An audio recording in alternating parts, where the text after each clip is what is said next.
अरे हे भाजी। अरे हाँ हो देवर जी। अरे हो बाप ई हरम ज्यादा तो तोहर पागल क्या देना चाहो हमरा।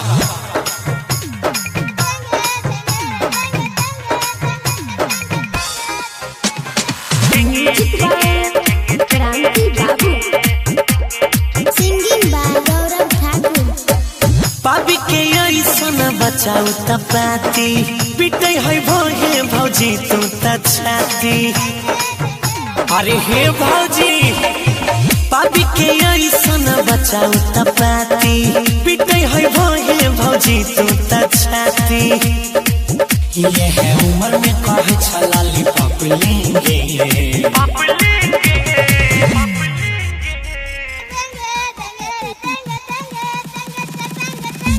हेरे भागली तोरा माय के ले जे गली मुहल्ला रुजे करे छहाला बोले छहारा दम टिंगे टिंगे टिंगे टिंगे टिंगे टिंगे टिंगे टिंगे टिंगे टिंगे देखे छलो भी झकी झकी के दुताला बोले छहारा दम टिंगे टिंगे टिंगे टिंगे टिंगे टिंगे टिंगे टिंगे टिंगे टिंगे।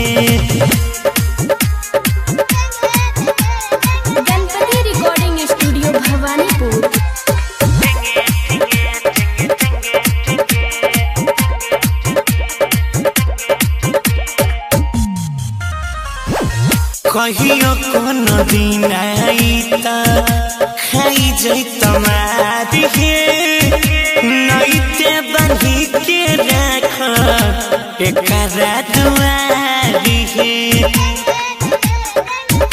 हे भौजी कहियो कोनो दिन आईता खाई जैत मारी हे नईते बंधी के रख एकरा दुआरी हे सबके कहे छगारी भर पूरी देंगे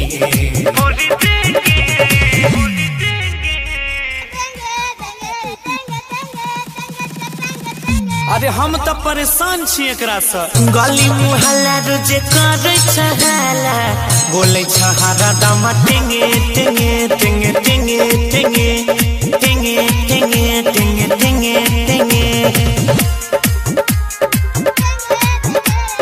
गणपति रिकॉर्डिंग स्टूडियो भवानीपुर।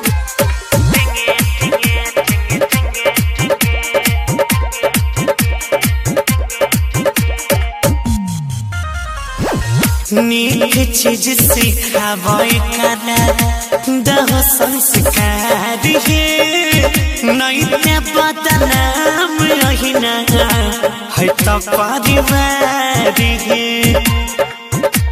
सुना है भौजी नीक चीज सिखावे करा दह संस्कार हे नईते बदनाम अहिना है तो परिवार हे गौरव जी के कहे छ खेले उ खेलेंगे